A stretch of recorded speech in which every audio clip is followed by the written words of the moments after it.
Open the January 16th, 2019 Board of Public Works meeting, and I'll call the roll. Mr. Jelinas is present, Mr. Phil Bear, and myself, Thomas O'Brien, are all present.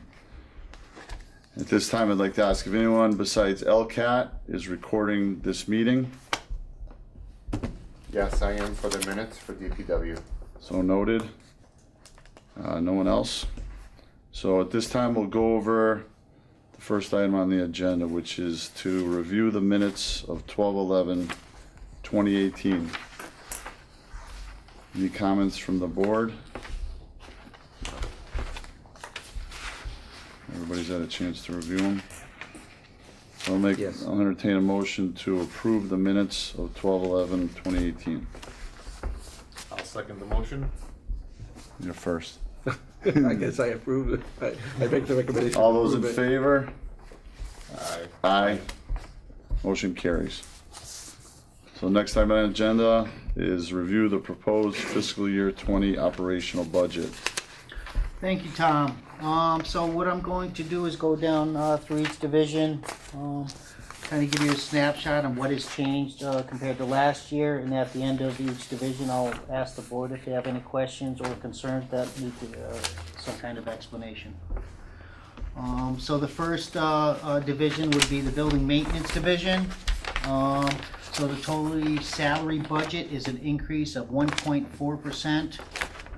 Under line item 5110, there was a shift in some of that expense. I actually took the building facilities manager's position and actually put it into the line item where it needs to go, and that would be under 5113. So the 5110 budget is for contractual obligations, which is a 2% increase, and this is based on the new contract for the UMEO staff.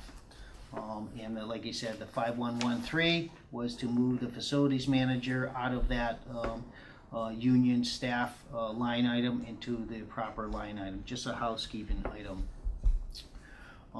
Moving down the line, under the building maintenance division, under 5302, we have increased the professional technical training line item from 200 to 2,000. As you all are well aware, we are currently going to be required to comply with all OSHA regulations. So therefore, I have added like $1,800 to that line item for those training requirements through OSHA. I have a question. Yep, go ahead. Longevity, Yes, 5140. yes. Why is it a 35% decrease? That is because of new staff. So we actually had Mike Chapella, who was the building facilities manager last year, who retired. So that any new employees that we do have now do not get that longevity until they're here, I believe 5 years before they get that longevity. So that was a decrease. And we actually, due to Joe Dunn's promotion, we have another plumber that took over his position, so he gets no longevity either until he's here for 5 years. So there's 2 employees that have been taken out of that line item. So it's a contractual obligation? Yep. Okay. Yep. Okay, moving down the building maintenance division, the only other line item that has changed would be 5587 under newspaper. That is our increased annual subscription for the Daily News. So that entire division is a 1.0% increase in its entirety. Any questions? No. Good? No. Okay, the next item or division would be 421, which is highway. The first line item is 5110, which is another contractual obligation, which is 2% for the contract that was voted upon and agreed upon with the town manager in, I believe, November of last year. Yes, of 2018. And the other only line item in the above section is under clothing. That's a 33.7% increase. that is an increase, our contractual obligations for our uniform contract with UniFirst. So on the salaries and clothing line items and expenses on the above section for that is a 1.7% increase. Any questions about the upper section? Why the jump with the clothing? That was, you said it was contractual? Contractual obligations, I actually, some of those uniforms were being pulled out of other divisions, so I've taken the whole last year's, using that as a barometer on how those expenses were allocated based on each division. So we have 4 employees in sewer, 4 employees in water, and 21 in highway. So it's a little bit of a shift, but also with the contractual obligations with UniFirst. Okay, any other questions?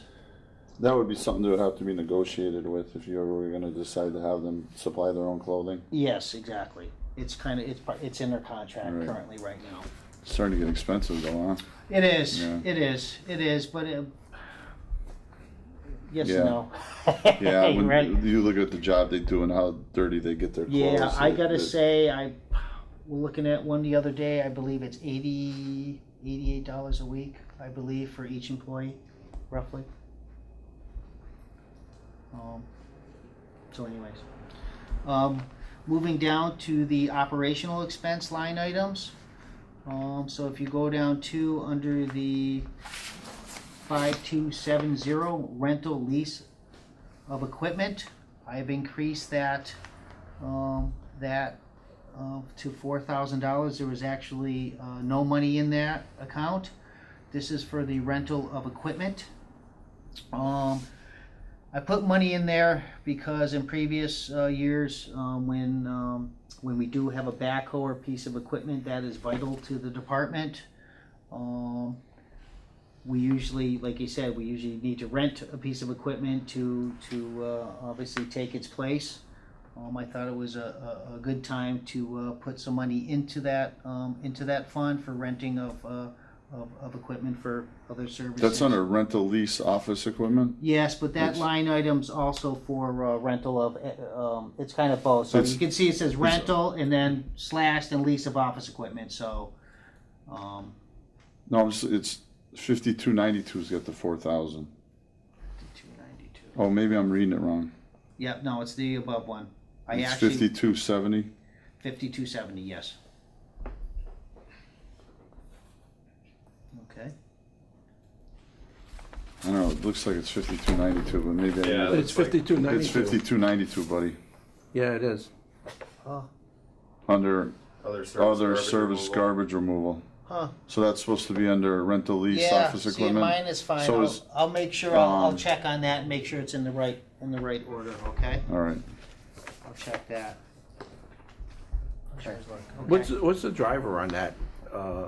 You say it's renting of equipment, but what type of equipment are you? It's usually heavy equipment, especially say an excavator, depending on what we're doing. If we need one, we didn't realize that we need one, especially for deep water main Is it the work. Bobcat? It could be the Bobcat. We've that actually, we haven't purchased yet? If Bobcat's down and we need it for a Yes. job, we have to rent one. yes, A stump grinder, we used to contract it out, we do it Access ourselves. rental lease. We rent one, it saves some money. So we put the Bobcat in the capital plan. It hasn't been approved yet, no. so that- we have to go rent it. That's yes, a replacement Bobcat. yes. That's for the replacement. We do have one, but like you said, the Bobcat has been out numerous times this year due to the age, and I believe it's over 6,000 hours on that piece of It's equipment. 8,000. Yeah, so, obviously we need that, it's a vital piece of equipment, and we obviously subsidize that with a rental piece of equipment. Okay, Thanks. yep. Moving down the line, the next item would be professional technical training and seminars, I believe. That would be line item 5302. That is for the OSHA training requirements. Everyone's got to do it. Yes. Why did it jump so high? Well, there's more people in the highway division. We have 21 people, so I'm trying to used based on the amount of people in that division. That's how they're going to be charged for that training. So you have 21 people in the highway division, so that's going to obviously be a little more expensive than in the building maintenance division. What is that, OSHA 10 or OSHA 30 or? We've actually, all our employees have had their OSHA 10 training, except I believe 5 that are new employees. We've had competent person training, confined space training, chainsaw safety training, Asbestos. Hoisting and asbest- rigging? hoistings on our to-do list. I just signed up for 5 individuals to do a trip hazard awareness training in April. Some of these trainings are held through our Maya insurance company, but a lot of it we're gonna obviously have to pay for and send the guys out because Maya only allows us, especially if we host and it's free, only allows 5 people in at a time. And you know as well as I do, there's a lot more that needs to be done in a single year, so therefore I put that money in there, earmarked for the OSHA. No, these things are jumping, these would be good bargaining points in the next contract. Sure. I mean, obviously the licensor Yep. can fall on a job description Yep. as well, clothing would be another. Well, and that's the thing. We just did our 3-year contract, and part of that contract, we do. The department is responsible for providing training for the hoisting license.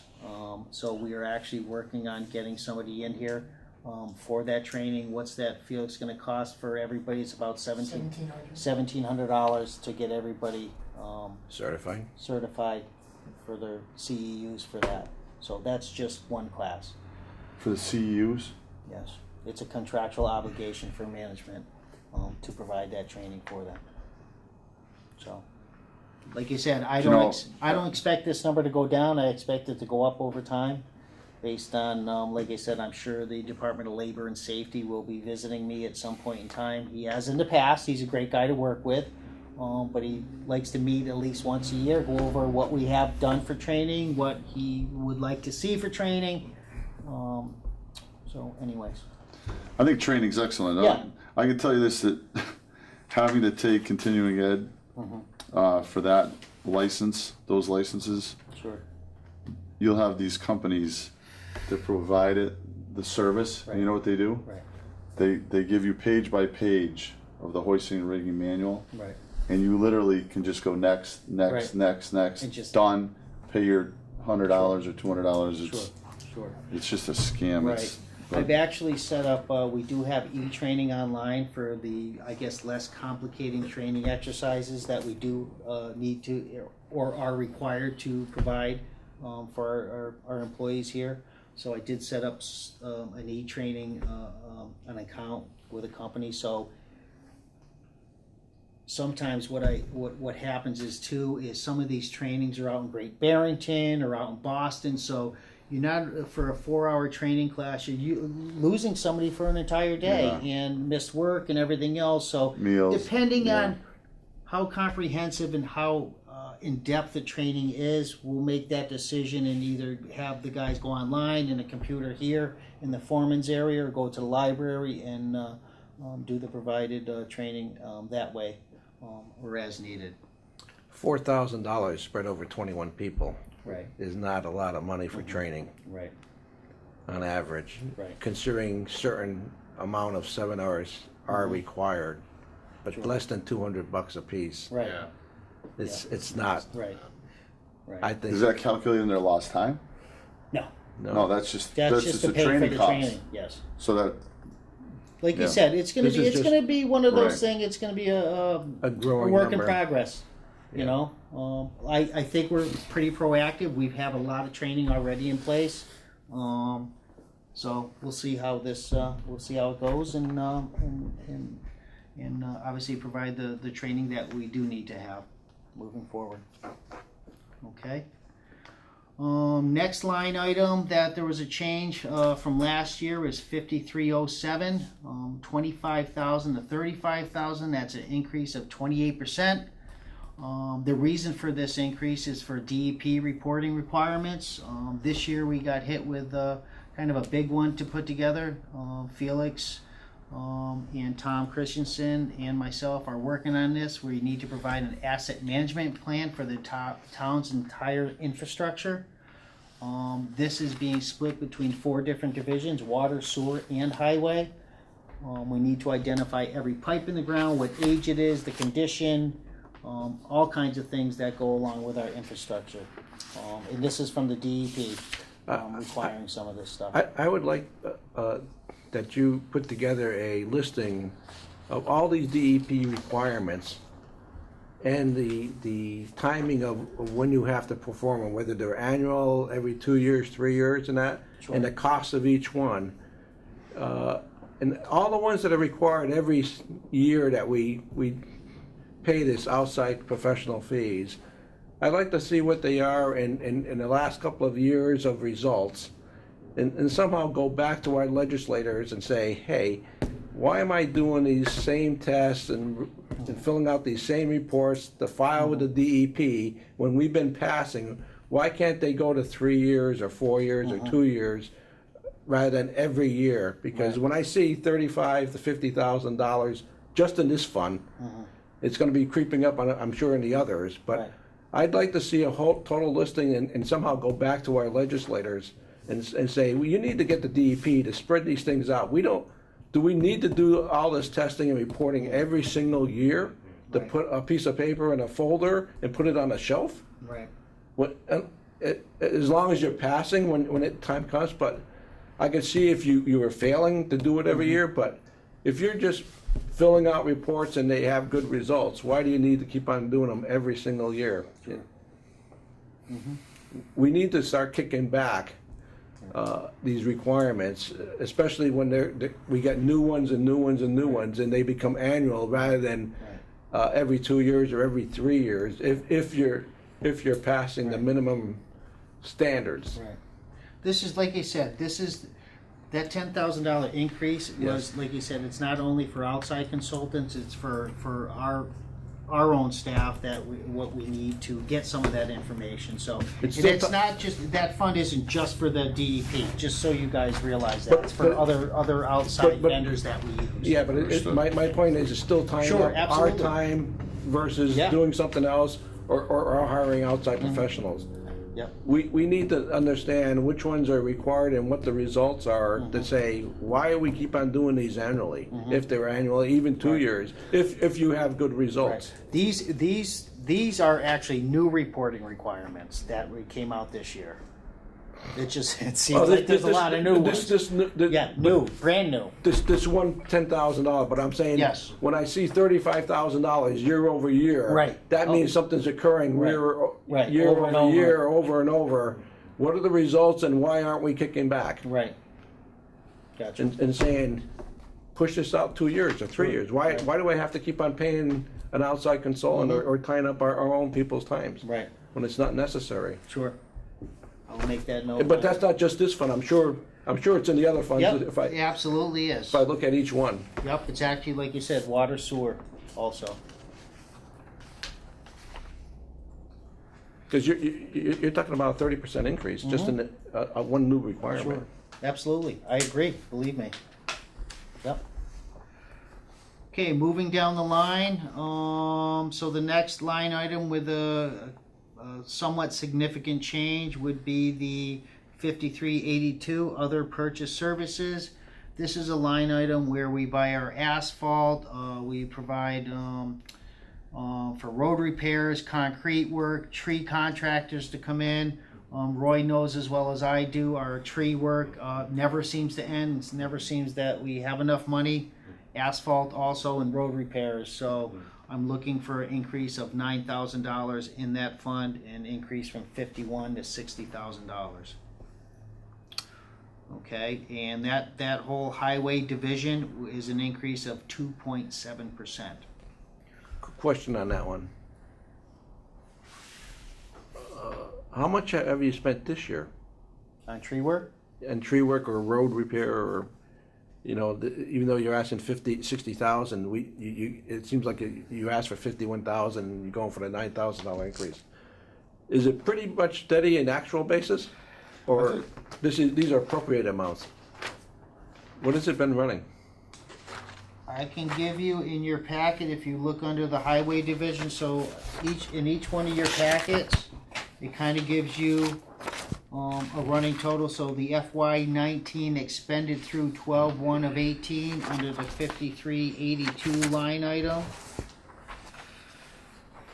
As of December 1st, we were expended at $21,269. How much? 21? $21,269. Is that true, 6 months? No, that was 12/1. That was actually 5 months. 5 months. Yep.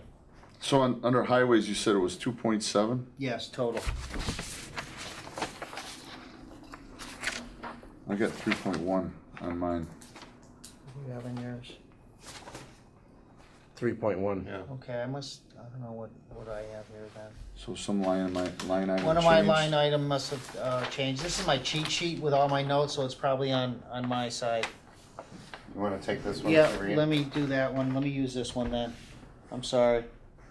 I actually. I'm sure they add up, I mean. Right. it was-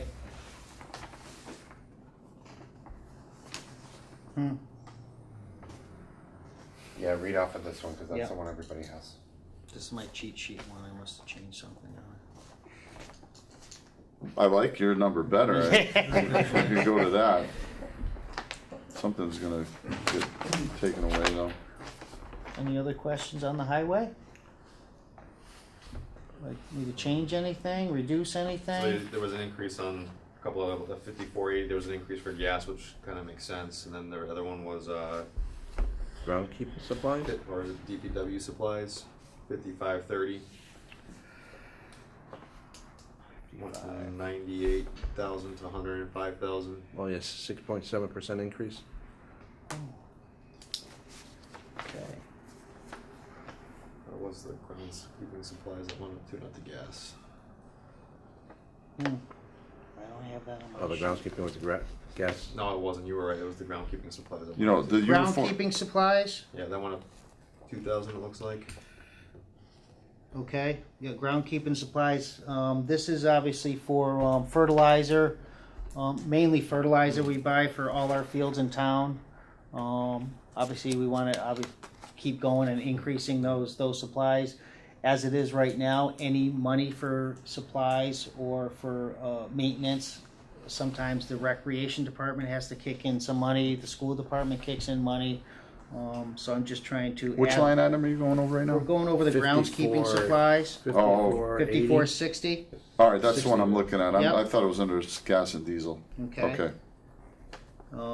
And then the other one, what other question, It Bill, was, did you have? 5530, the DPW 55 supplies. DPW supplies, that's just an added cost, we purchase everything out of our DPW supplies. This includes hard hats, gloves, rakes, shovels, anything and everything that we use for supplies, cleaning supplies for the highway division, just everything in general. And I know we're Where are you now? exactly. And that is line item 5530.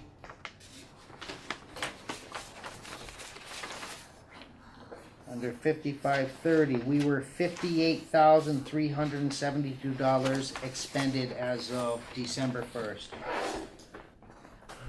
And that was almost the halfway point. Halfway. So, So yeah, you're on target for 100, over 100. right. Any questions, concerns? Some of these things outpace the economy. Well, Yeah. just so you know, there was no increase to that division at all last year. Last 3 years. Mm-hmm.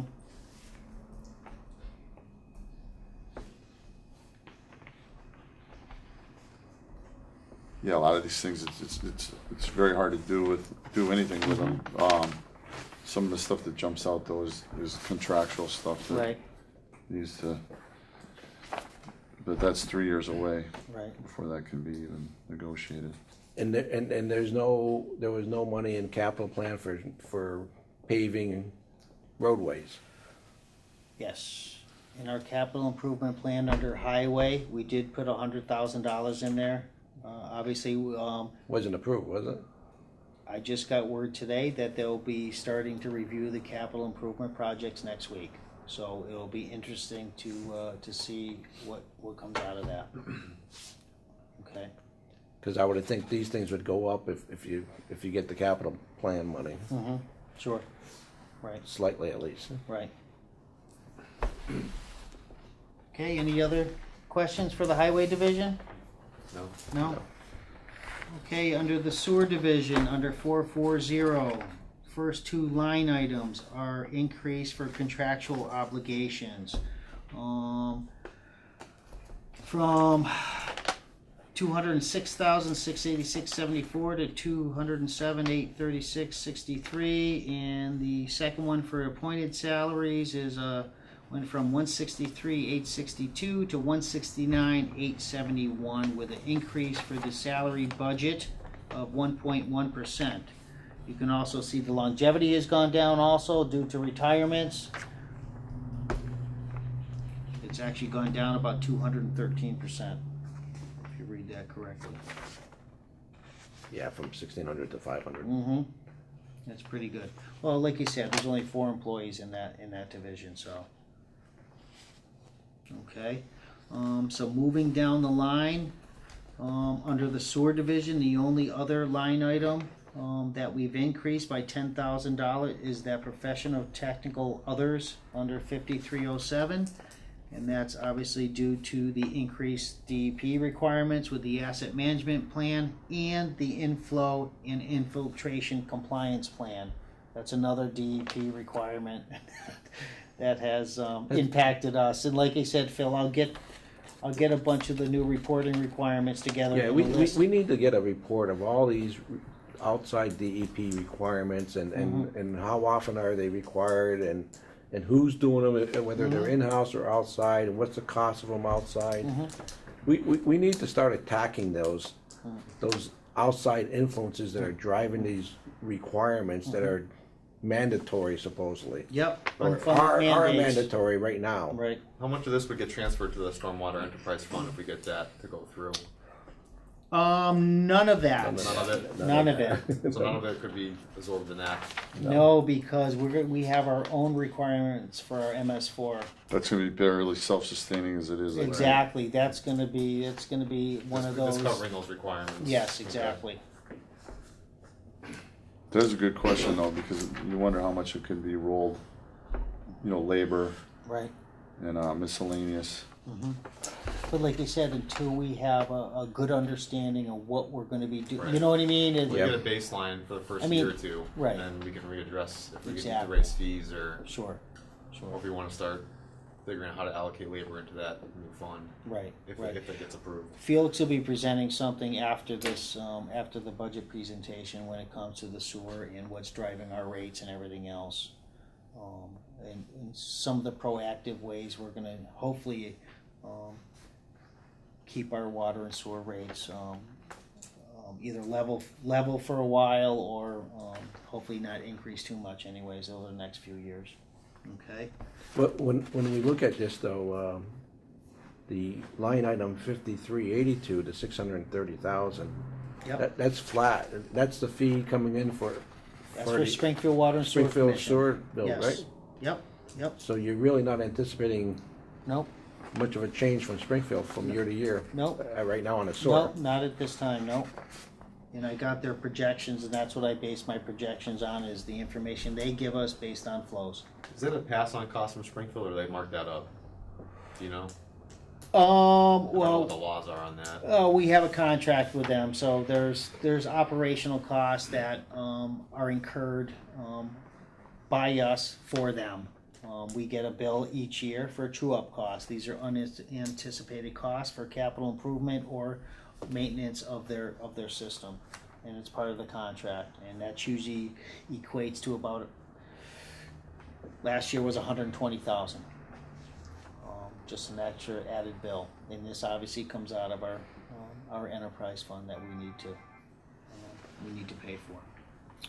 Any other questions under each line item for the sewer division? That division's increased by 1.3% total. Why did appointed wages, go over that real quick, why, at the top? Yep, on the appointed salaries, Yeah, so. why is it such a high So percentage? 2% increase. The top, the 5110 are for all the union staff, okay? That would be TEU and the UMEEL, so DPW staff and the office staff. A certain percentage of Bob's salary, Judy's salary, comes out of water and sewer. Okay? That's And then why the that's- increase of. And then of the my appointed salary, so- a portion of my salary comes out of there and everything else. Not on the first line item, but the appointed. Second. So appointed is Yeah, salary employees. The 5110 is for union employees. So I guess the question is, why did it go up 3.5%? Yeah, exactly. Number of people in the group that's being allocated. Yep. If you go to the total salary and wage pages that you have here, you see everything divided up. If you look at this whole budget, the salary and wages as a group, Tom, is all put together, and it's just a point of allocating it to the different funds. Yeah, it's in So that. when we take on Bob compared to last year, he wasn't here, so there's an increased cost that's going in there if you accept the total. Yep. Yeah, it looks like a lot, but if you look in the wage or salary scale table, it's all right there.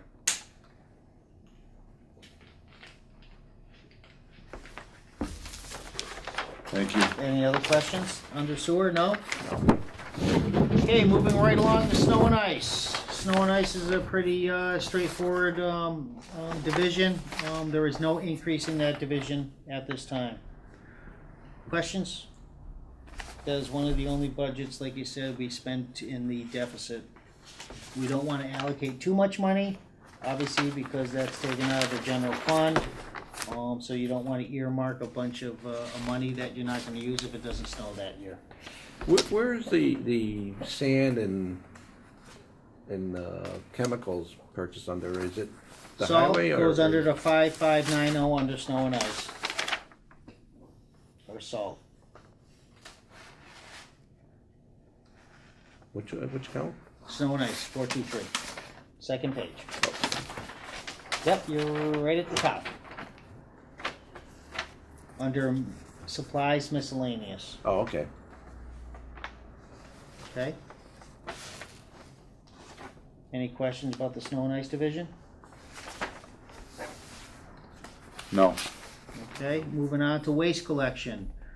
The only change under the waste collection, that would be our transfer station, would be under part-time salaries, and that is a 7.7% increase because of the minimum wage that it increased from $10 to $11 per hour. We have 2 part-time employees up there. So that total division in actuality only went up 2.0%. Okay. Any questions? No. No.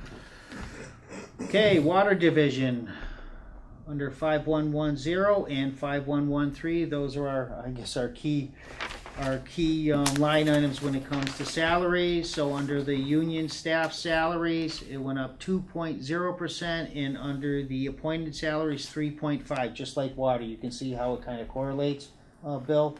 That's 3.5 under water and 3.5 under sewer.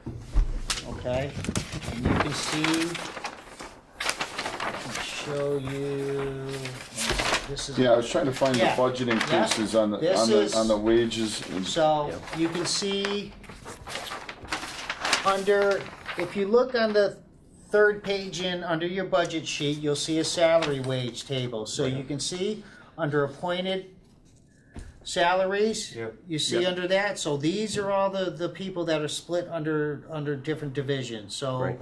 you have me, I get split 4 ways: highway, building, sewer, water. So 25% each. Roy, highway, sewer, water.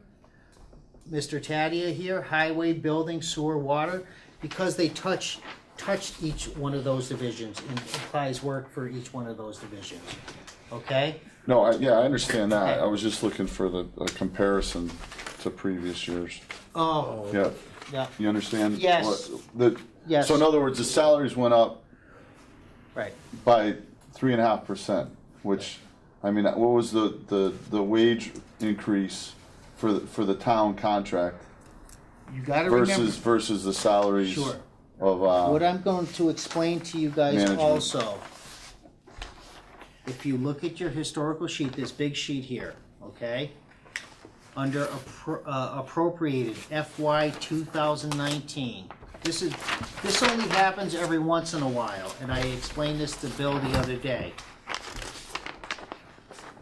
So if you look at the appropriated FY 2019, okay, so this is what was voted upon, but then next to that is the actual, okay? Right. Now, the actual is because we had a retro everybody's pay because of settled contracts this past November, December, back to July 1st. So that actual column, the only thing that's changed in the actual column is everybody's salary. So I had to put that in there for this year, because if I put their salaries for FY20, okay, it would be probably a 4 to 5% increase total for next year. And we'd be way out of our comfort zone when it comes to our budget. Okay? Hopefully that explains some of it also. that helps. So you're Understand? buffering it, Yes. yeah. You have to make it apples to apples. Yes. I couldn't, like I said, I'm not, Last year's it's appropriations. actually what we're in now and what we actually have now and what we're paying everybody now because of contractual obligations. It's kind of complicated. It usually doesn't happen this way. Like next year, we won't have to do that. It'll be a little more straightforward. Okay?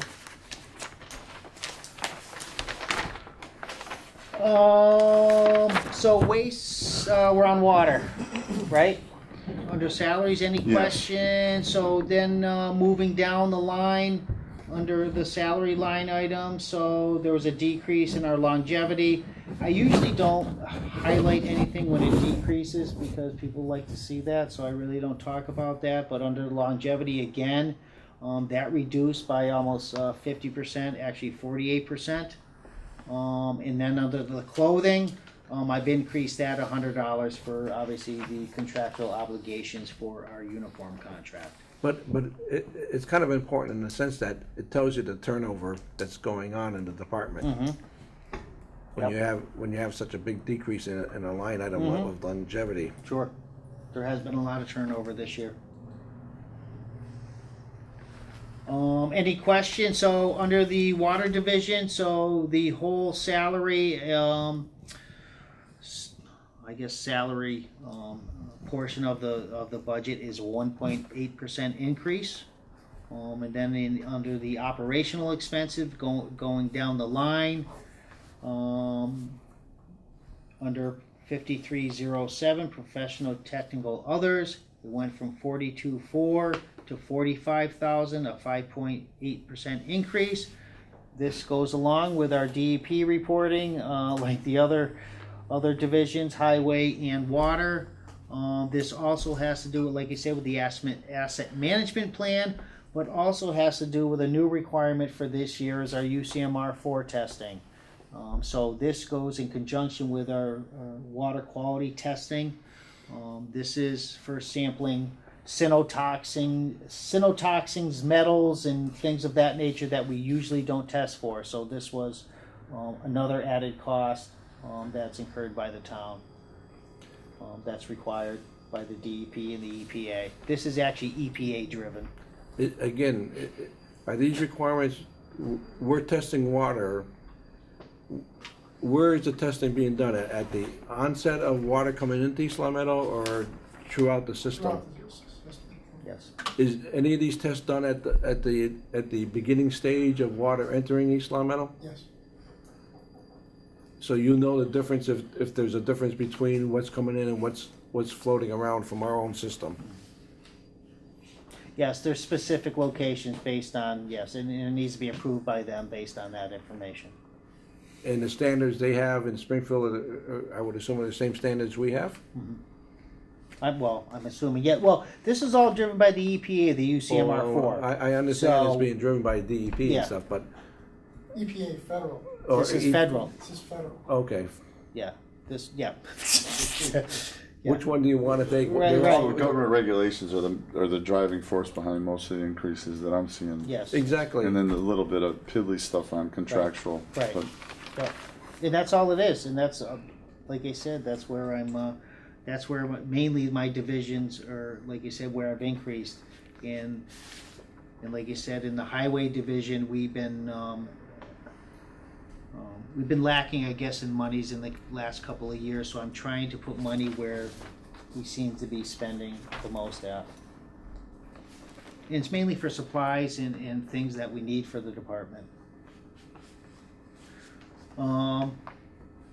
Moving down the line, if you guys are good to keep moving along. water supplies? Good. Yeah, so under the next one I have here would be 5382, right? Yep. Which would be a 1.9% increase, but that was because of the Springfield Water and Sewers projections and our true up costs for next year. Okay? Moving down the line, I didn't increase anything else under the water division. Water supplies has got it looks like 198.8, but it's 0. Is that a typo? Must be a typo. It- 98 point, yep, that shouldn't be there. Yep. Okay. What I'll do too is make these modifications, send you guys a fresh copy once I make the edits, okay? Anything else under the water division? So the total increase for the water division is 1.4%. Good to go? Good to go. All right, the next item is utilities under the 429 division. This pays for all our oil, gas, electricity for the town of East Long Meadow. That is a 0% increase for next year. That's shocking. We do a lot of energy efficiency projects, LED retrofits, everything. Joe does his energy management side, so I'm hoping, based on our streetlight capital improvement project, hopefully that gets funded for next year. Who knows? Maybe, like you said, I think it's pretty good to keep it level funded for all these years. So we're doing No, that's something great. right. That's great. I hate to reduce it at this point in time, but maybe in the future we can. But I can't make any Is promises. that those solar credits are Solar credits are, Helping. yeah, and I've actually reached out to our Altus today because I didn't receive December's information, so I want to capture actually what we saved. Altus is the Altus manager of the is, farm? yes, of the farm out there, and what we saved this year. We saved over $85,000 last year, based was a on good that move. solar facility. So I'm waiting to get those figures so I can let you guys know what that is. I think, if anything, I believe it's going to go down a little bit based on the amount of rain and cloudiness we've had this year, but I could be wrong. How is it? Is that set up? How is that set up? Are we like partial owners, or is there like a co-op? They own the real estate. We rent. I think we actually we don't own it. We lease it. We lease about 80% of the power that is generated at that facility. The other 20%, or what's left over of what we purchased, 3.5 megawatts from that facility. That's what we get. If we make it or not, that's another story. Altus The rest- physically owns the It's property. a 4.5 megawatt facility out there. So the other 1 megawatt is dispersed through other communities. I don't know who, but Altus is the owner of that facility. Okay. All right, moving on to our new division that I put in here. That stormwater 500, that number may change. That's an arbitrary number that I pulled out of my hat. to give it a number. Once I meet with the town accountant and chief financial officer, I'm sure she'll give me a better number for that. But this is our stormwater fund. This is a new fund that we'll be looking for with the town council and everybody else, and you guys are well aware of what's required. So under the top section for the salary line items and everything that goes with a new employee, I'm looking for a foreman 1 position. And the cost for that new employee with uniforms and everything else is $81,247.25. Under the next portion is the operational expenditures. Under 5241, repairs of vehicles, I'm requesting a $45,000 allocation for a new F-350 with utility body for that individual. Under 5307, professional technical others, we are looking for $128,500. This is for the disposal of 700 cubic yards of hazardous material up at our transfer station over the past few years that we have accumulated, we need to dispose of. This is also for water sampling. This is also for inventory of town-owned facilities. This is also to develop a stormwater pollution prevention plan. Did you try these numbers? Were they rolled into that proposal? Yes, They are. yes, So until then, they come off the bottom line. yes.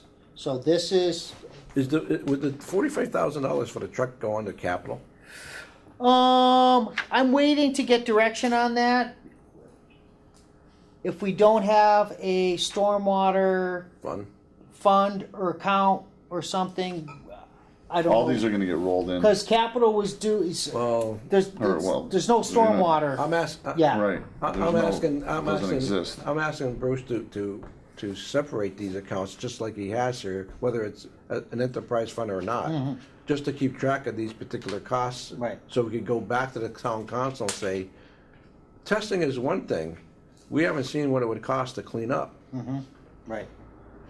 This is just a starting Right. point Right. on this whole initiative with these new requirements. I'll wait for some direction on them on how they want to allocate the vehicle. You know what I mean? If they want to take it out completely, that's great. But like you said, until I get But some nor- direction But from. normally, when we ask for a vehicle, it's through the capital Yes, plan. is what I'm absolutely, saying. absolutely. But just kind of going back a few years when I started as the building facilities manager, there was no employees. When we did hire employees, those vehicles were funded through that division to start off with, and then it became a capital appropriation after the fact for any future purchases. So I'll wait and I'll get back to you guys. It'd have to be with the town account. Yes, accountant exactly. To say So- specifically how you account for something. Yeah, Right. it's 5% of the budget. Right, and do we even need to Right. even put that in there? Is that just put on the side? But I want to get a real snapshot of what it's going to actually cost to run that division next year. So that's why I needed to put it in somewhere.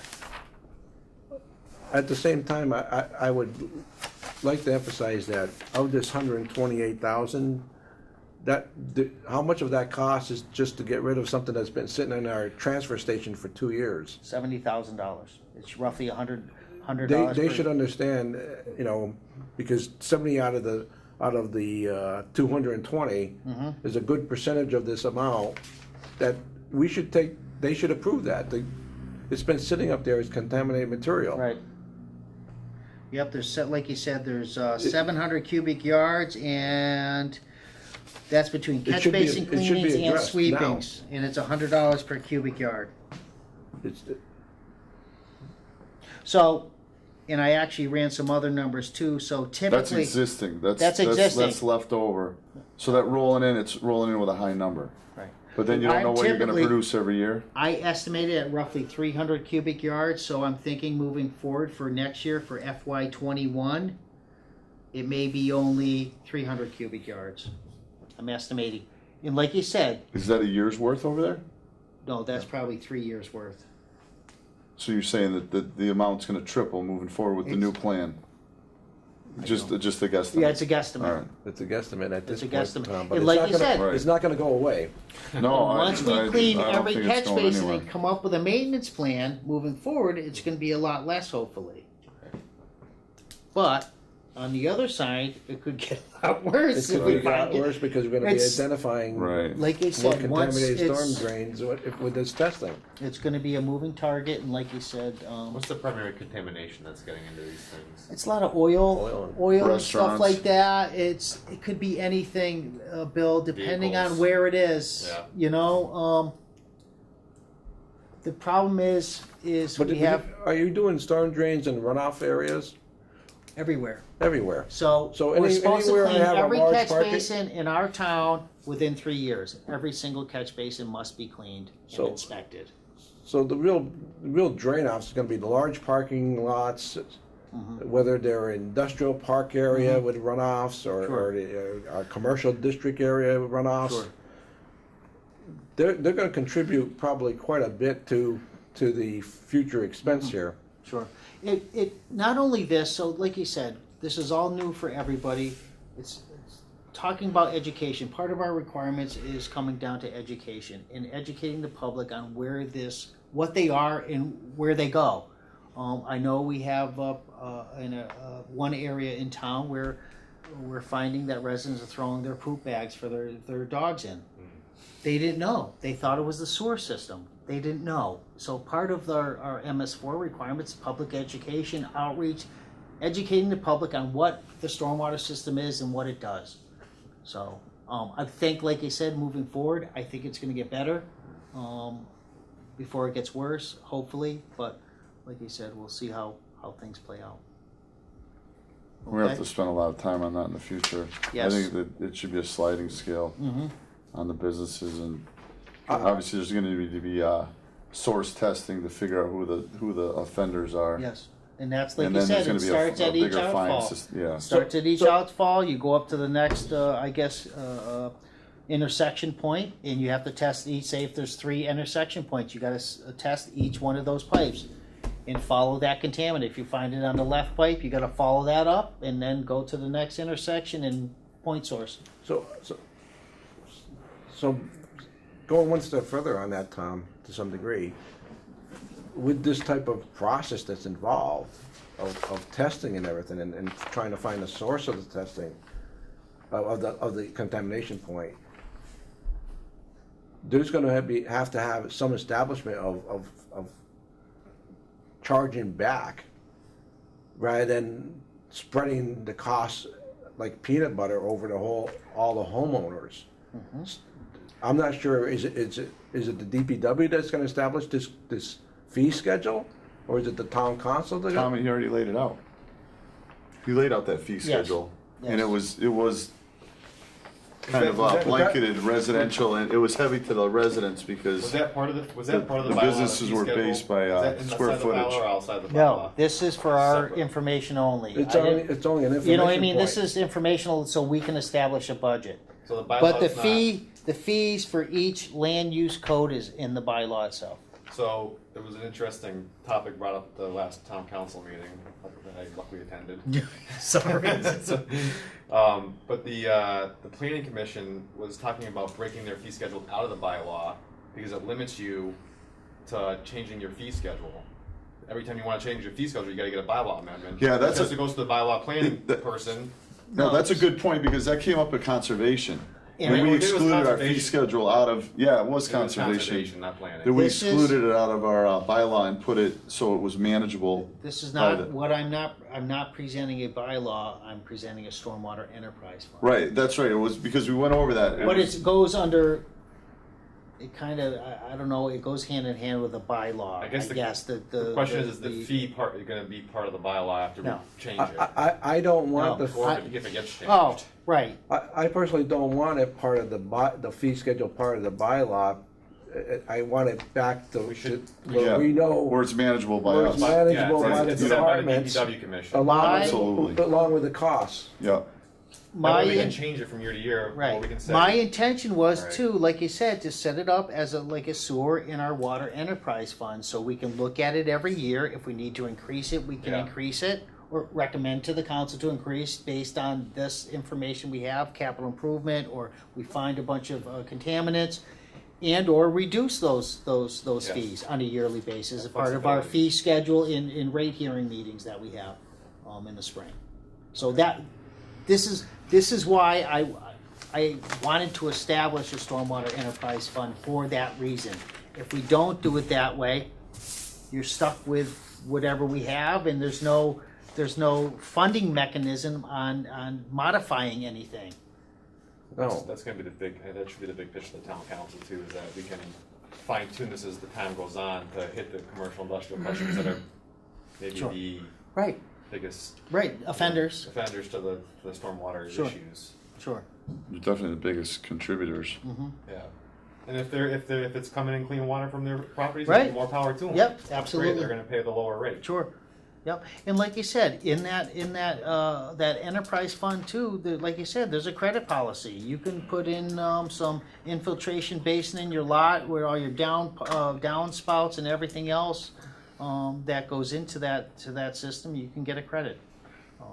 It's mainly for commercial or larger facilities. Not it doesn't apply for residential, but It gives the businesses an opportunity to yes. Proactive. to be Yes. proactive in reducing that cost, Sure. which I find pretty equitable in relationship to all property owners. Sure. Yep.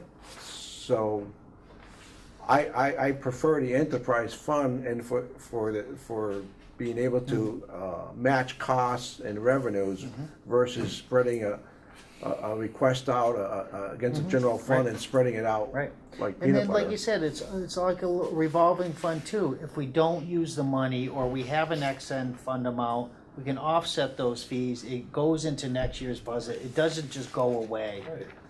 So Yeah, fees will be lower for homeowners next year. exactly, Right. and we can do that on a year-to-year basis Hard to do based that on. with a You can't. fixed It's budget exactly. that you don't own. Yeah. Right.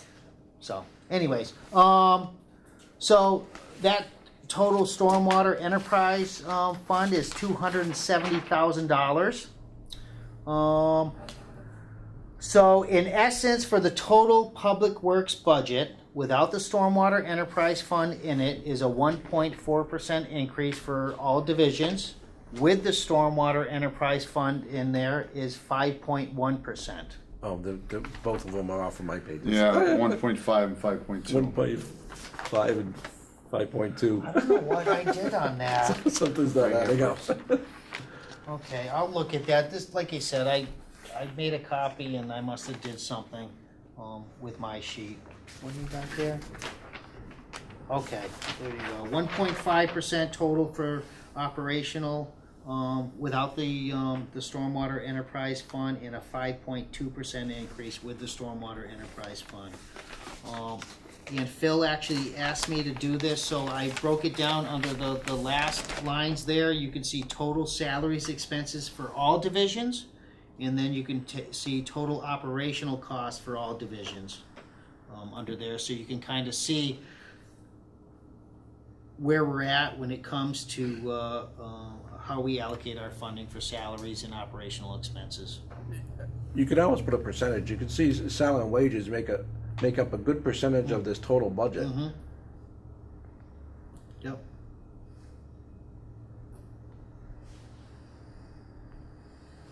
You're over 40%, Mm-hmm. or like For 45% just salaries. for just for salaries and wages and benefits. Sure. Is 45% of this total Right. budget, Right. which we do not control to some sense. It's all contractual. So Yep. the real variable is the 55% overall, and part of it is this 270,000 Sure. Yep. on the other 4.7 million. Mm-hmm. And of that 4.7 or 5, depending on how you look at it, with or without the stormwater, how much of that number is the fees from Springfield for water and sewer bills? 0.7. What's one- Probably 50% of it almost. Oh, 1.1. And the six. I gotta say, $2 million of that is for Springfield Water and Sewer Commission. That's my point.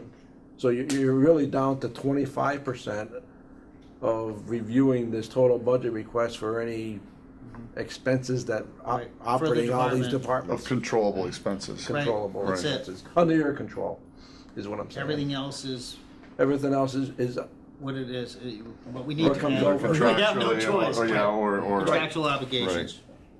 Sure. or So fees. when somebody sits there and says, well, you got this big expense in this department, in reality, we don't have control over 75% of this. Right. Right. Right. Yeah, that's a good point. We're only looking at 25% that we control as far as Right. a board Right. to some degree. Right. In the operating expenses. That's a good Most of point, them Phil. are fixed with contractual or obligations for the water and sewage Right. expense from the city of Springfield. Yep. Yep. Good point. So the Phil. next point, I out of that 25% is how much is driven by DEP. Exactly. I'm not Yeah, I know. I'm not gonna get off that. Yeah, no, I hear you. I understand. I think that's a great opportunity to start asking them questions about substantiating their requirements that they keep on giving us, rather than reviewing or spreading out over time those requirements. I'm not saying eliminate them, but I'm saying that it should be spread out more than just year over year over year, doing the same reports and paying the same professional engineers to do paperwork and file it. Right. When, Right. when things are running okay. Right. It's a different story if you have a problem. Right. But I don't believe in doing paperwork over and over again. Right. You are on a mission. We should have a subcommittee. We'll have Phil head up the lobbying DP. department for to lobby the. You may not like me on it. No, I would like you just fine. They wouldn't like you. They probably wouldn't like me, but As long as you make the number go down. I just think it needs to be addressed, and it needs to be addressed with the right people that are sitting in government positions that represent us. Sure. And because we, as far as at DPW, have no influence over DEP or anything. No. It's gonna be driven to a higher level through the town councils and Sure. stuff, Yep. with our representatives at the higher level. Sure. But they don't know that unless we present it to them, Right. is my point. Gotcha.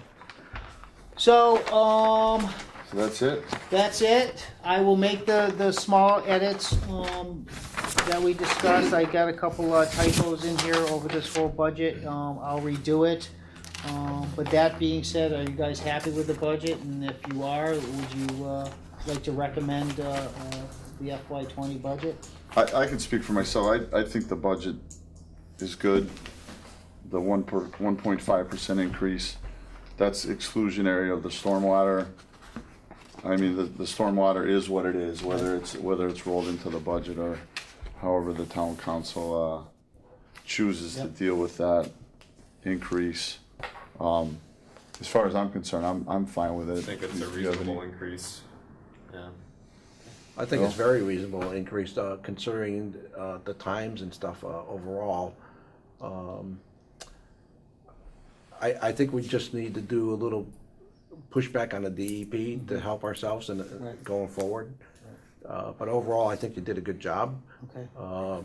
Contractual things are there, but the real question that I come down to is looking at the turnover of new people coming into the departments with the experience and knowledge, and that may drive costs in itself because of the inexperience.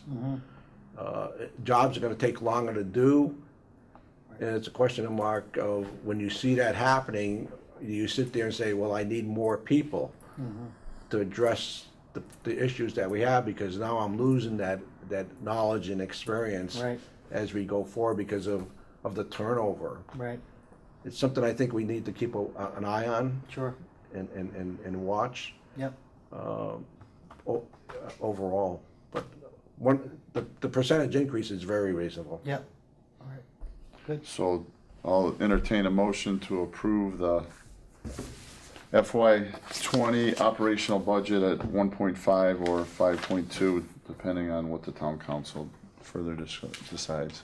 I'll make that motion to to approve the submitted budget here. I'll second it this time. All those in favor? Aye. Aye. Motion carries. And if you guys can sign this, when you Yeah, have yeah. a moment. Is it the right one? So moving forward, the next item on the agenda is the superintendent's report, so we're gonna hear from Hear Bruce some from me more. again? Okay. Talking about turnovers and employees, we have only one open position left in the department under the highway division. We've actually hired 10 new employees due to retirements and resignations over the past year. The 4 new skilled laborers are Alex Verdest, Joshua Foyce, Tanner Otto, and Matthew O'Brutz. I will let Roy speak on his behalf when he gets to it. Also, to let the board know, at our department head meeting today, that their capital improvement plan for FY20 will start the review process next week. I'll keep the board in the loop when that comes about and let you know what happens. I'll probably schedule another meeting to discuss what we're going to be getting for next year, what we're not, and get your recommendations moving forward. Vehicle update. We will be receiving our new F-450 with 4,000 pound crane, I believe tomorrow. Is that still on track for Yes. tomorrow? For our water and sewer division. This is going to be a great addition for the water and sewer division. We currently do not have any piece of equipment we are able to remove pumps, replace pumps, or do anything of the sort. We actually use a backhoe with a strap or a tripod device with a cranking. Old school. Old school stuff. So this is a long time coming. I know Felix has been looking forward to this piece of equipment for a while. We also received our new truck 28 on Monday this week. It's a 2019 F550 with a stainless steel body with liftgate and a 9-foot plow. It's out in the yard if you guys like to take a look at it after our meeting. The only other thing I have for the board this evening, this is kind of one of Joe's things, but I will present it to the board. We are part of a Massachusetts Higher Educational Consortium. It's a kind of a state bid with Hamden Zimmerman and other vendors. So our net cost this year was $137,202 on supplies. Our estimated gross value was $224,330, with a cost avoidance of this year we saved is $87,128 by being part of this consortium. That's for electrical supplies. Electrical supplies, yes, and we actually cleaning supplies, everything over there. Yep. So Nice job. thank you. Yep. That's all I have. So Yes. the next item on the agenda is the deputy superintendent. Tom is absent. Will you be Yes, Tom. presenting that, or we'll just forego No. that? Yeah, we'll forego that at this time. So onward to the water and sewer administrator's report. I believe the gentleman had a chance to look over the Clear Water Disconnect Program.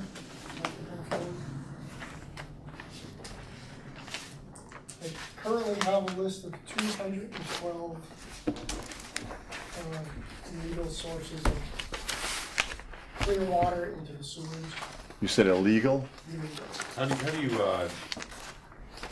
Define illegal? or no, how do you find out who's doing this illegally? Okay, through the years, through I&I testing, smoke testing, house inspections, inspections when we install a new water meter in a house and visibly see. There would be sump pumps, floor drains, down leaders from houses, drains that are in people's yards or the driveways.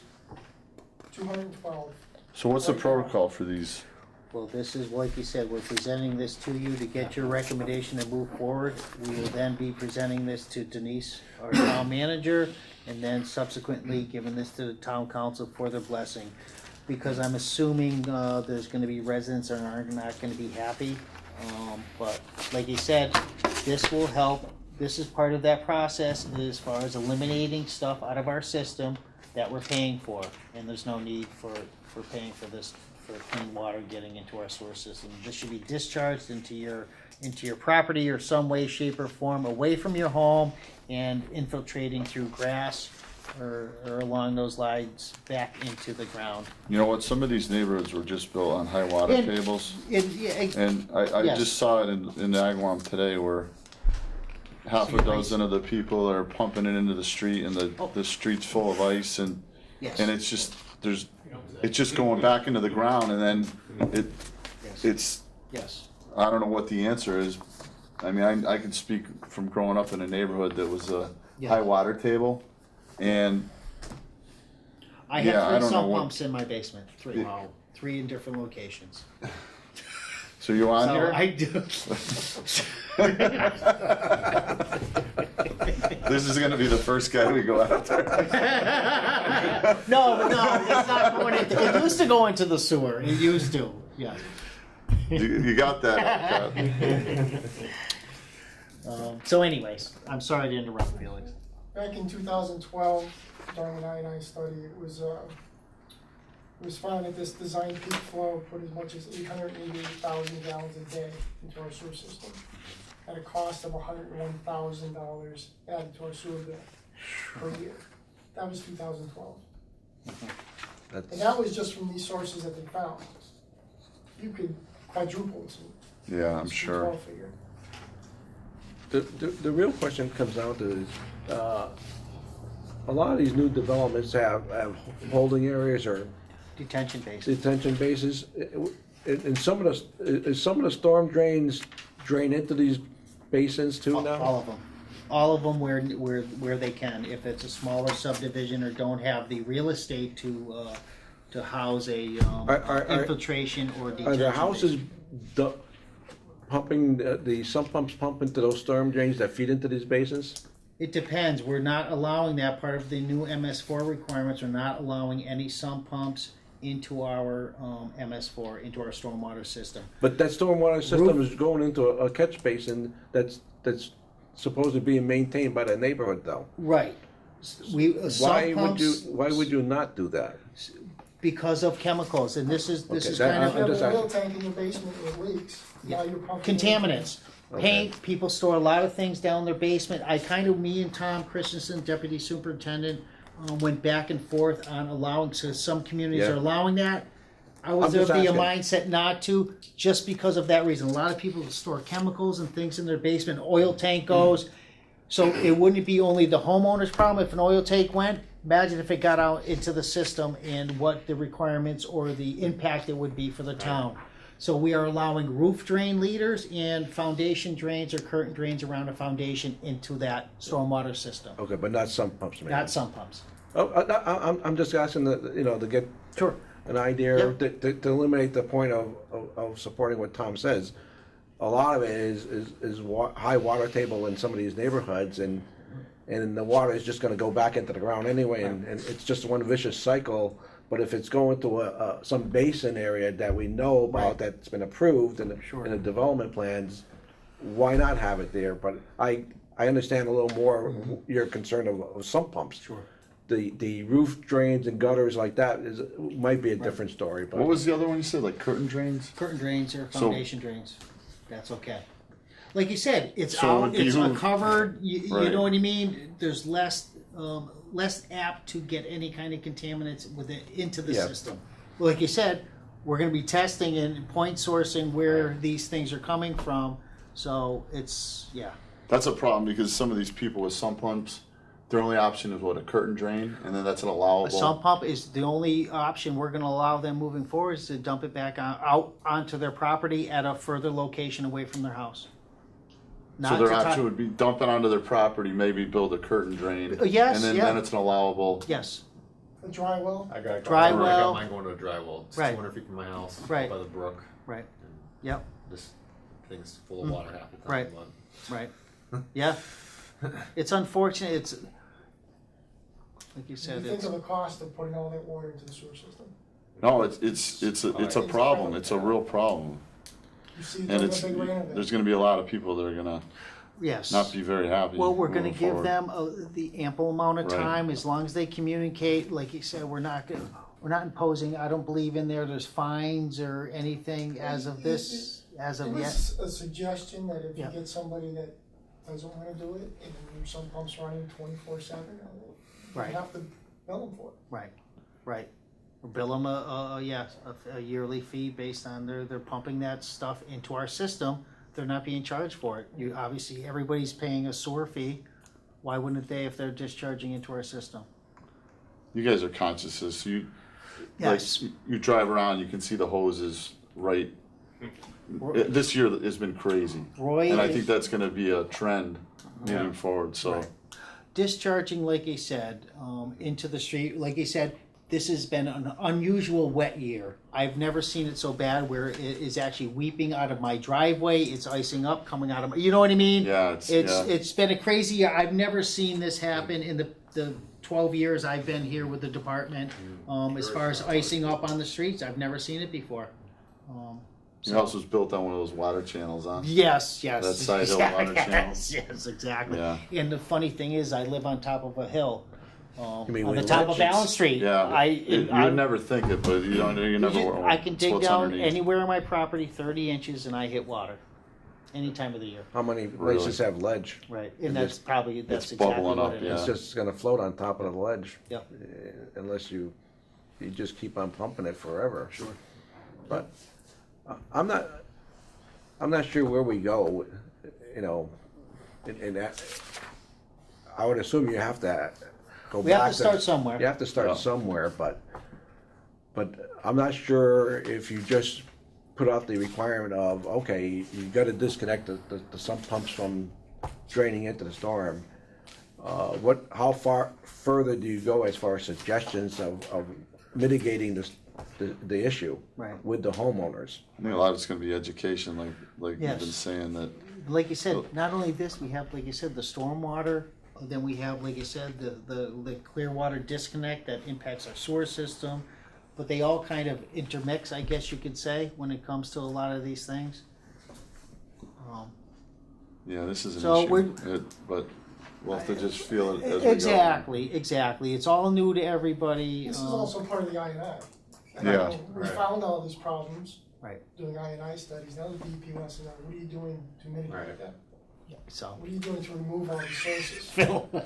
I'm You telling can't you. tell we're not doing anything. I mean, all Oh, that's every gotta community grow. has this problem. So, Yeah. I mean, in Springfield, you have a closed sewer system, right? So they're dealing with probably overcapacity at Bondi's. So they're Right. dumping into the Connecticut River Yes. when they have rain events. Yes. Right. And if you, there's, And that's- That's gotta be fines probably, and, yeah. there's a thing, I'm gonna digress here a little bit. There's a thing on PBS about Hartford, the big project they're doing, $4 billion. Yes. To build a tunnel underground. Wastewater. To store water so they can process it. Right.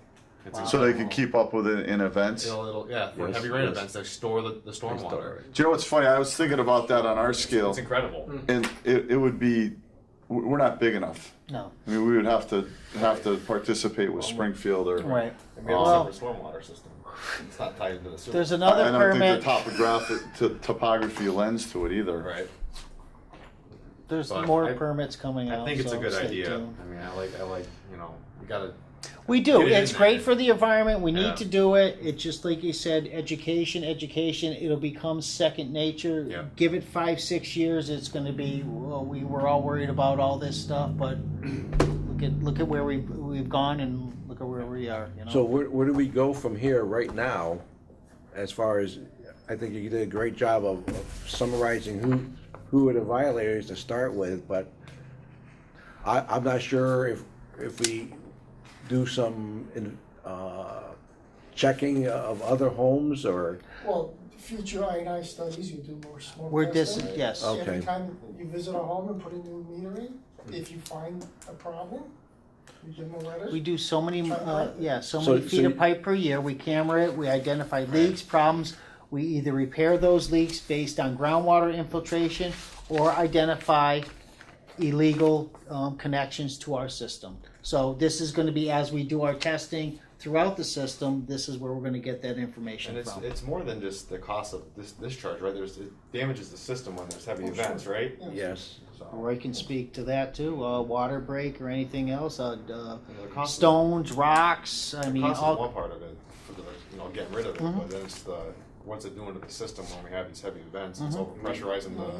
you don't want homeowner at the end of the street getting sued in their basement Right. because everyone else has some We- pumps we have, overcharging the system. Right. Right. We have roof leaders that discharge into the sewer, so we've had sewer problems because of acorns Mhm. coming off the roofs. Clogging up the What did sewer. they piped it in directly themselves or illegally? Yes. Or it Yeah. was piped in from 50 Maybe years when the ago? house Or was built, some of Right. these are clay, right, Drains. services Right. directly from the roof, 4 roof leaders Right. directly into Who it. know what they did To in the lab. years of it, No one 50, inspected 60 anything. years. Yeah, being on conservation, I come Yeah. across Yeah, some like, I'm sure. yeah, some stuff that's like, oh, that looks like it could have been municipal installed or Mhm. just on my own property. I uncovered a manhole. Right, The old farmers had installed a pretty significant drainage system. It Right. almost looked like municipally built. right. I mean, it very possibly Right, could have been probably could have been. for a Yeah, favor yeah, or, right, right. but yeah. Good So stuff. is the goal, once we have things identified and we're gonna get these sections added in, is the goal to give timeframes to alleviate the issue? This is all in our stormwater regulations already. It It's is. just never been enforced. Okay. So our plan is to get these letters out there, and I gotta say, It's going to the 80 entire town or just to the offenders? just to the offenders, Okay. but obviously we're gonna post that on our website, we're gonna do educational outreach, I'm gonna reach out to LCAT, put it on their message board, just so, to expose everybody to it and make everybody aware that this is coming and to do your best to help Most the of these town. people don't even realize it. And they Right. don't, they They don't. have no idea.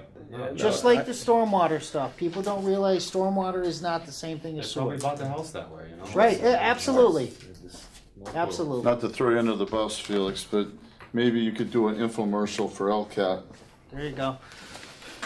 Yeah, yeah, you're welcome.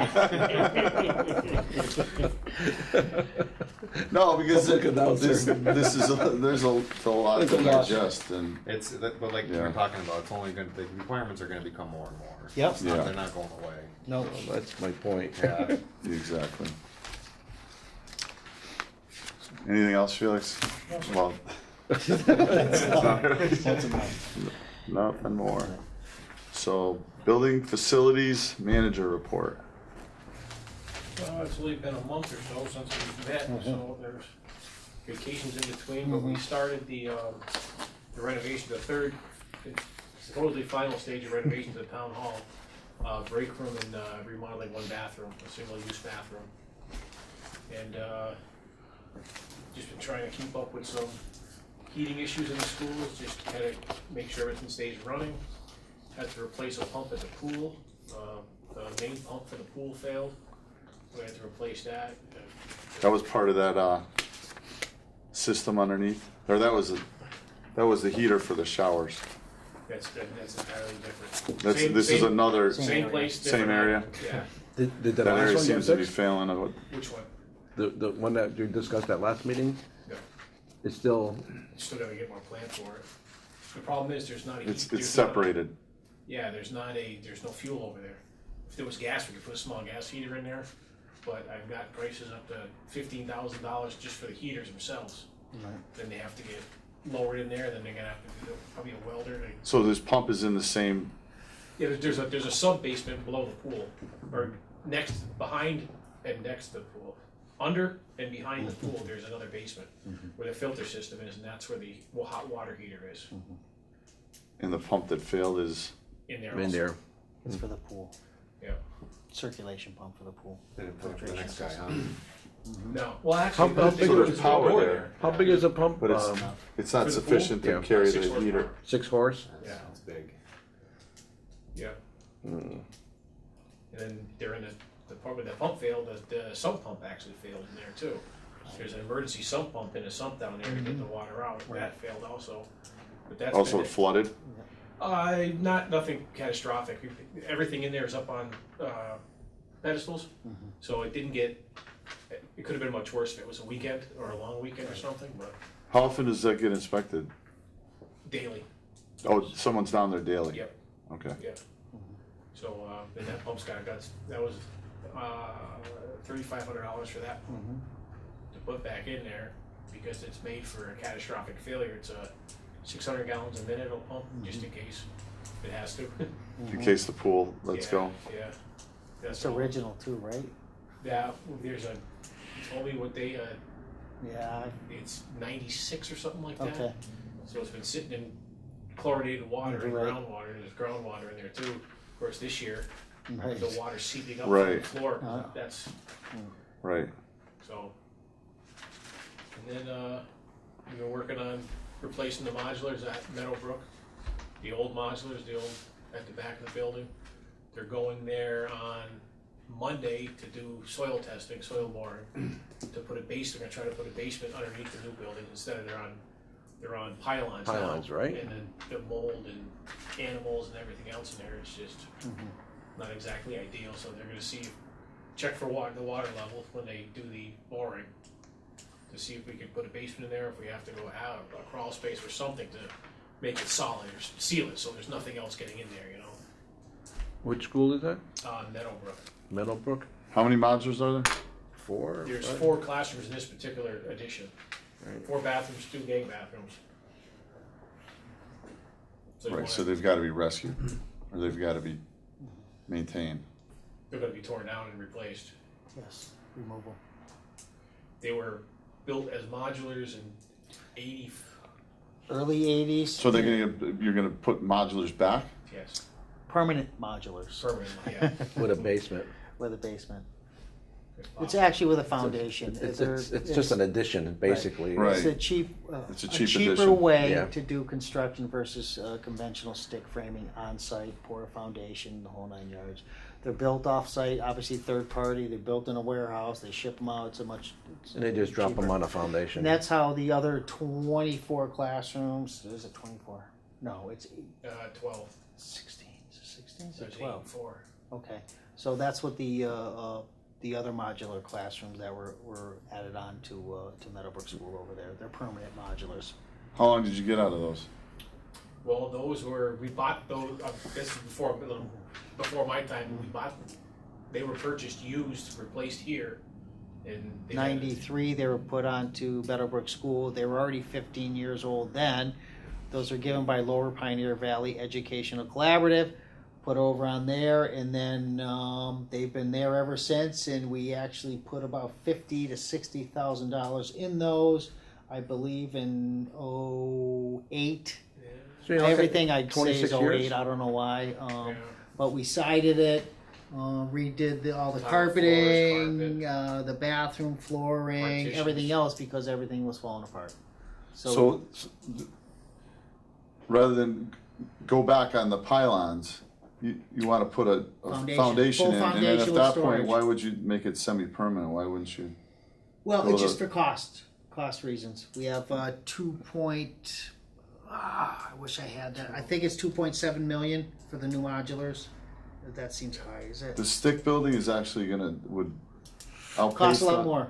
Costs a lot more to do stick building in place. Stick Absolutely. building in place. don't Prevailing forget, it's all wages. prevailing wage. Remember that. Yeah, These So are if built- you build them Right, so outside it's- somewhere, Do we have to have a foundation? You can't just do I slab? I requested the foundation. Storage is a big issue over there, so I wanted a foundation for storage for the custodians, teachers, what have you. Storage is a big thing over there. There is none. I'd be curious the cost though to build a facility on slab and then build storage into that. Right. Well, facility. slab on grade. It would be a frost wall, a 4-foot Yeah, stuck at foundation, anyways. Right. So you're just adding 4 Another feet 4 to that. With a base. Because you need to access underneath the floor for the bathrooms and everything Right. else anyway, so what's the cost can be marginal when it comes to a full foundation. Anyways, But that was my probably thoughts. You'll find out when they do the water level. Right. I was just gonna ask, so how's the water level there? so it may go back on pylons or I would probably suggest not pylons, but a frost a wall. frost wall. Yeah, or slab on grade, because Yep. again, there was issues with rodents over there a couple times, getting under there, and everybody, they smell a skunk, and Oh, then it's, You yeah, can't oh, use it in the yeah. classroom. you can't keep them out because they go in and out when you want, and there's a farm in the backyard where there's 6 barns or 5 barns Yeah. in the back. where they hang out all day, then they decide to come over there and hang out for a little while. Right. Right. I hear something. Yeah, Yes, it smells Yeah. something, here's Yeah. something, maybe there's something, gotcha. so. That, they're working on the roof replacement over there, but that's an MSBA project, so that's half funded by the state. And we have another project starting at Maple Shade to replace some steam lines. There's the original steam lines in the tunnels, so the condensate lines are probably at the end of their usefulness. They're gonna go, Friday, they're gonna be there and try to, Hazardous material assessment. yeah, and check, see if they can check the pipes to see Asbestos how covered? bad they are. Oh, they're all asbestos covered, so they're gonna have to be abated. 1950. Right. But luckily, that's all gonna be in the tunnels, not in the school. Right. Yep. And all those projects, well, like you said, we got Stefani Bradley through the designer selection committee process, who came in. We're trying to get. Who are this- they? They are the architectural firm that is running both projects, for the modular replacements and the steam pipe. We got them in here early enough to get this out on the street, hopefully by the end of February, early March. Obviously, for the work to begin during the summertime. You gotta remember when it comes to schools, you gotta have all your ducks in a row and contracts awarded, I mean, everything. They're doing up both months, projects. Months before school gets out, so they're ready to go as soon as school gets out, this summer, so. We'll keep you guys, up to date on that. Anything else at the high school, beside the pools area? No, that's what I say, the hard part in the winter is just try to keep floating and keep everybody happy and keep everything, a lot of maintenance in the winter. You know, small stuff, just pumps. Univent motors Small and, pumps, yeah. univent motors, thermostats, high school is all pneumatic still. So pneumatic thermostats, pneumatic diaphragms, just a lot of, not gonna say busy work, but just trying to keep everything running, Just sustain. yeah. And I the mean, state- that high school's gonna get replaced The state eventually. didn't It, accept it this didn't get year's accepted on West Ray. the listing. How about Meadowbrook? Any, About it. I'm just saying, is there any issues over at Meadowbrook? You mentioned Mountain View, you mentioned, Well, Meadowbrook is The where we're doing modulars, Oh, that's a modulars is Yeah. metal. oh, I was thinking, Mountain View's the other one. okay, I was thinking it was Mountain View Yeah, for some reason. No, so far this year, nothing.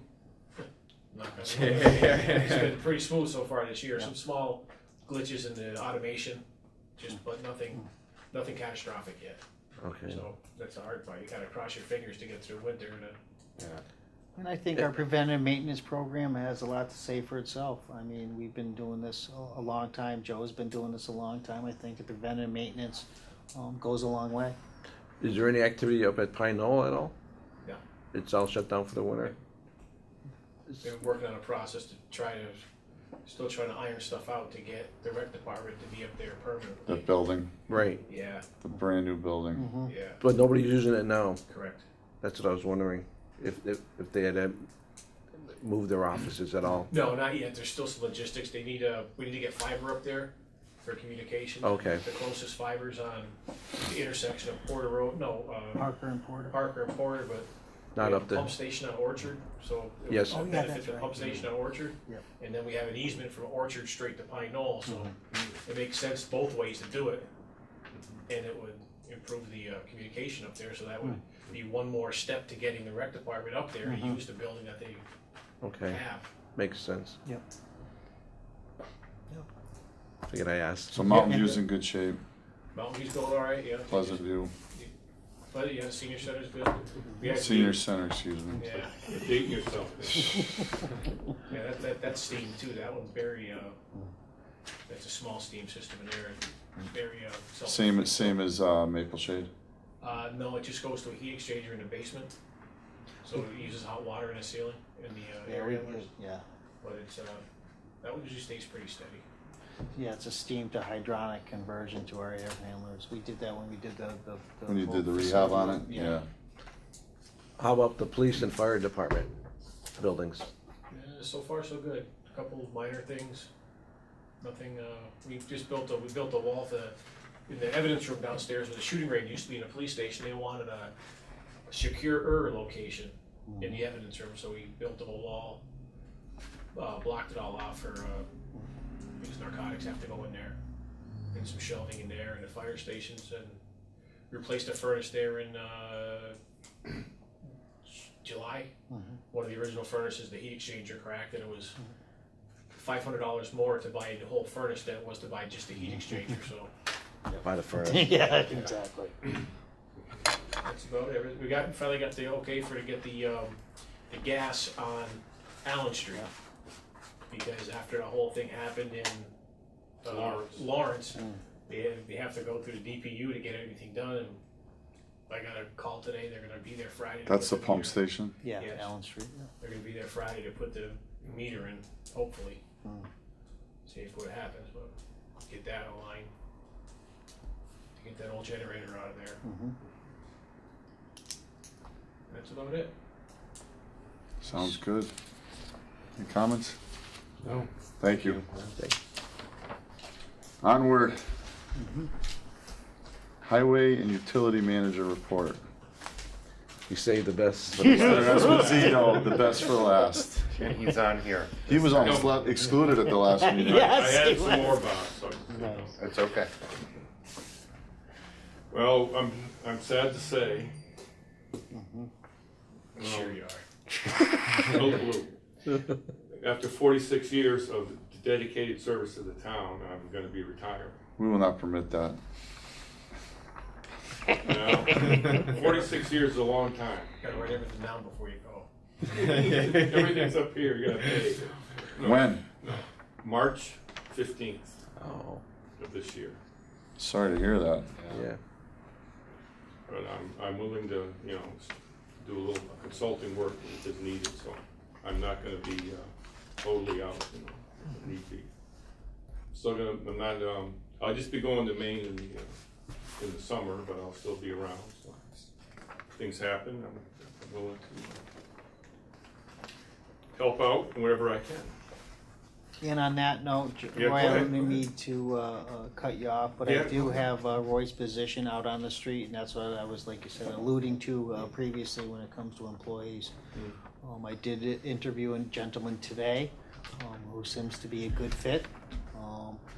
We're gonna think about it over the next couple of days and then make a decision, but I wanna get somebody in here as soon as possible, hopefully within the next week or two. Spend a month or two with Roy to go over his job, his duties, and try to get some of that information from those 46 years out of his head, and just bounce some ideas off him, so. No anyways. internal candidates? Well, Roy, thank you for your service. Yeah. Thank you. You've been a tremendous asset to the town, and I know from dealing with you personally that you truly care about the town. And your wealth of knowledge can never be replaced. I mean, I'm sure if you're available as a consultant, Bruce would be. Absolutely. Yep, I'll be reaching out, I'm sure, at some point. Sorry, Bill. No, I no, didn't mean to interrupt no, you. it's my sentiments exactly, so. I think I've it's, only known you for Yeah. a little while, but it's been a pleasure getting to know you.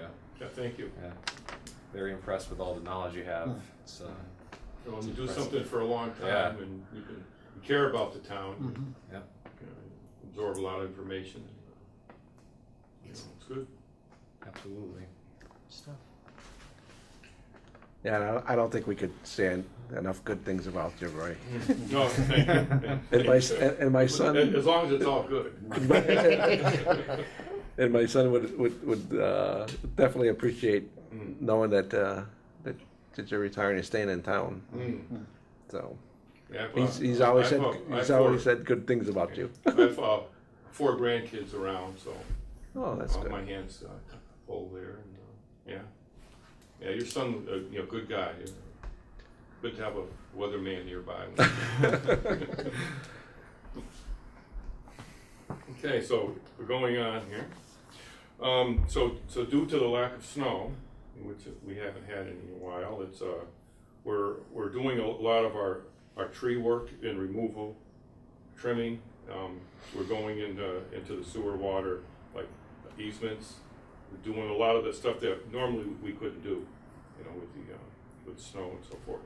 But we're also with this new DEP and so forth with Felix, we're doing a lot of surveys with our GIS on storm catch basins, manholes, sewer, so we're getting all that information onto our system.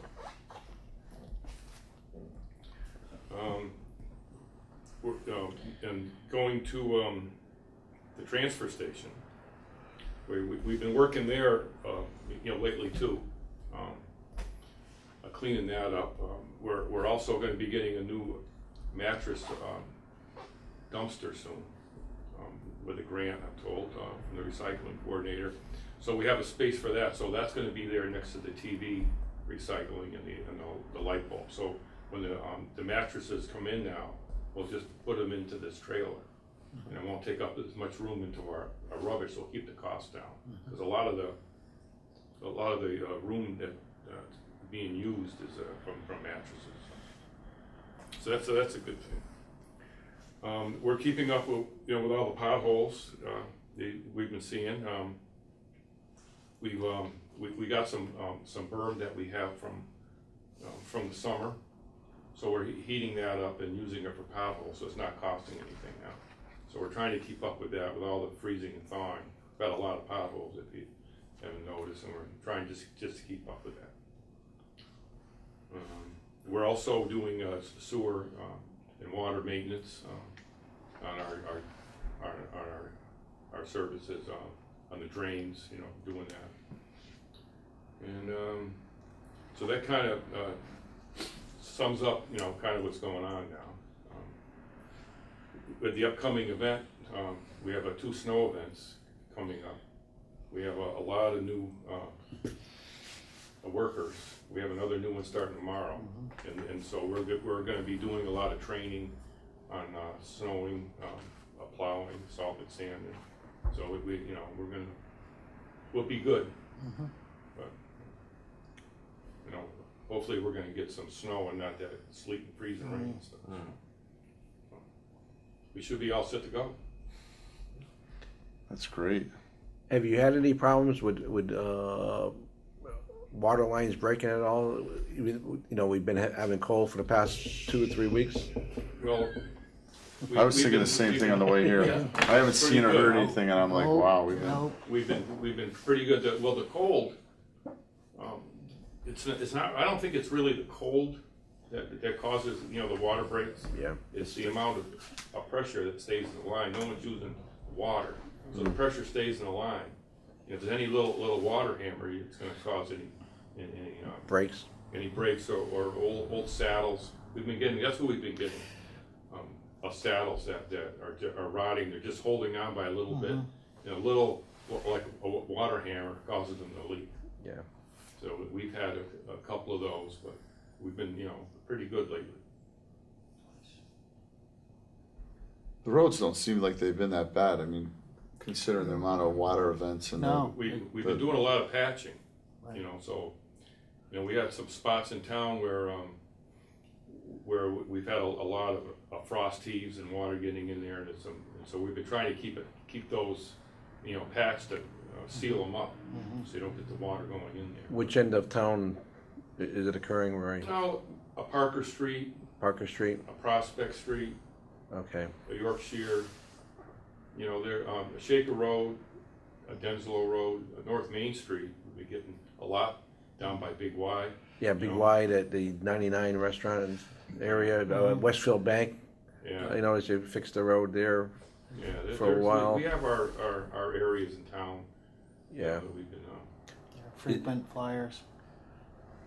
You have a request for redoing that whole North Main Street? We're starting the process through TIP money, through the DOT.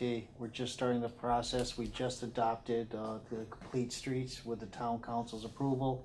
Obviously, based on our last meeting and then our stormwater presentation, Tom presented the complete streets. So that portion is done. So now we go into the next phase of that operations on proving the need for that infrastructure improvement, which we both believe that is going to be a good fit for that project, but it's going to take a few years.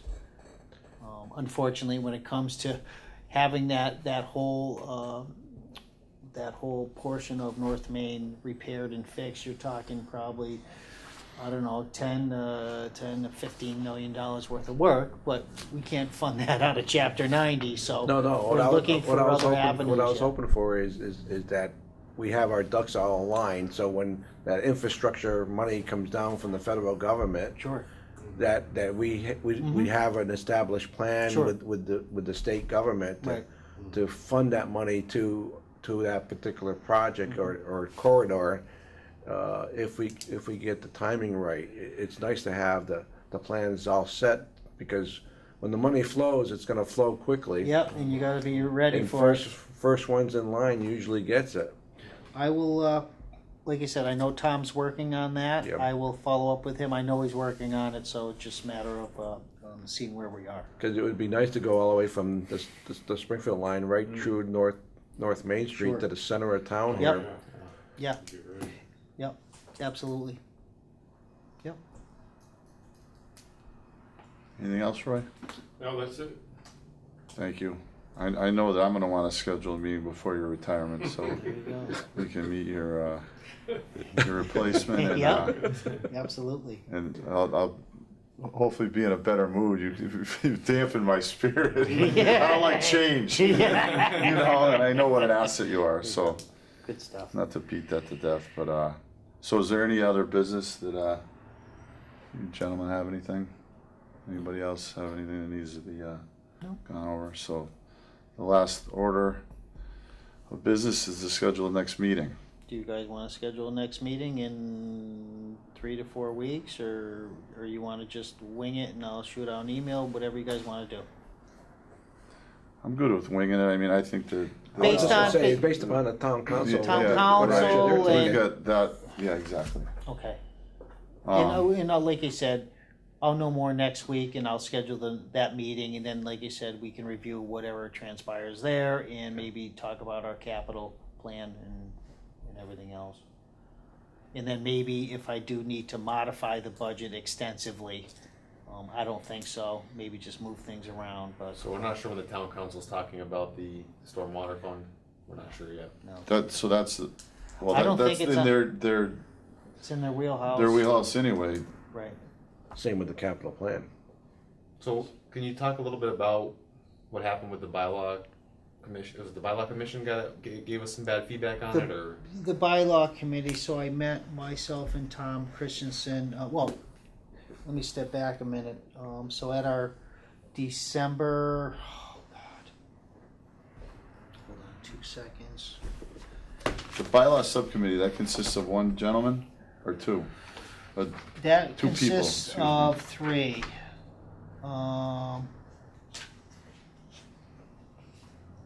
January 8th in here. I think it was actually December 8th meeting. Could have been. It was after our meeting, right? The Well, 10th. January 8th was last week. That was the town council meeting last week. Okay. Yeah, but that didn't happen, so that's why I have that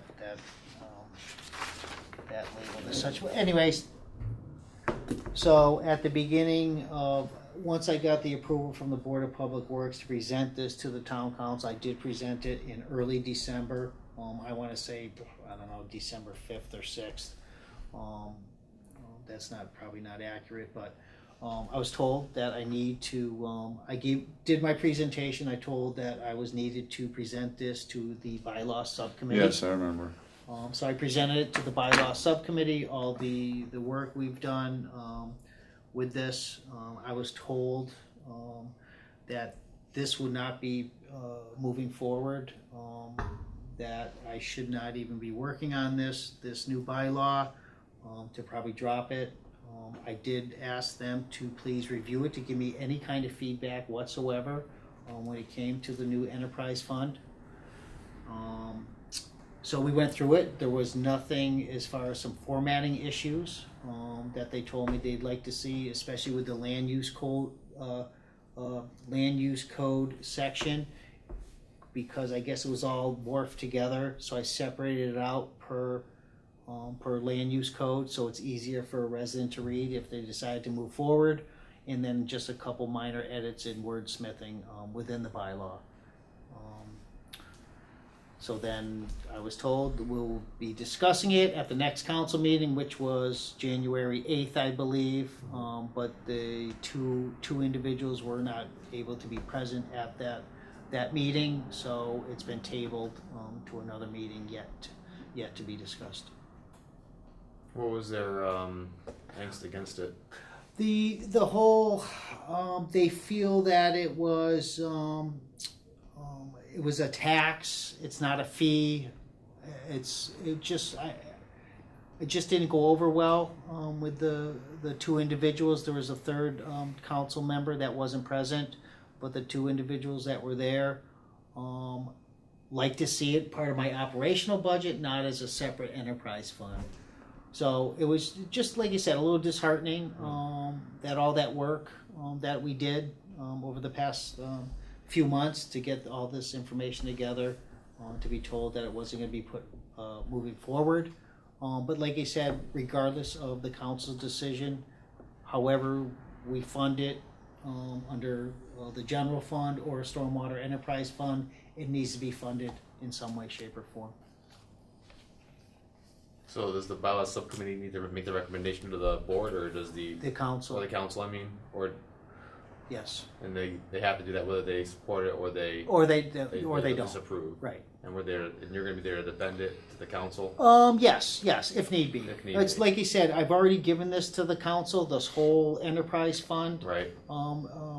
Language, so they all have it. But they, like you said, the direction when it comes to these types of things, they usually form a subcommittee and review it externally, and then bring it back to the whole council's review and their recommendation. And I know you got a lot of examples. I'm probably going on the rabbit hole here, but of other towns and how they do it. Do most other towns do bylaw amendments? Yes, Okay. So, and/or enterprise funds, or like I enterprise said, funds.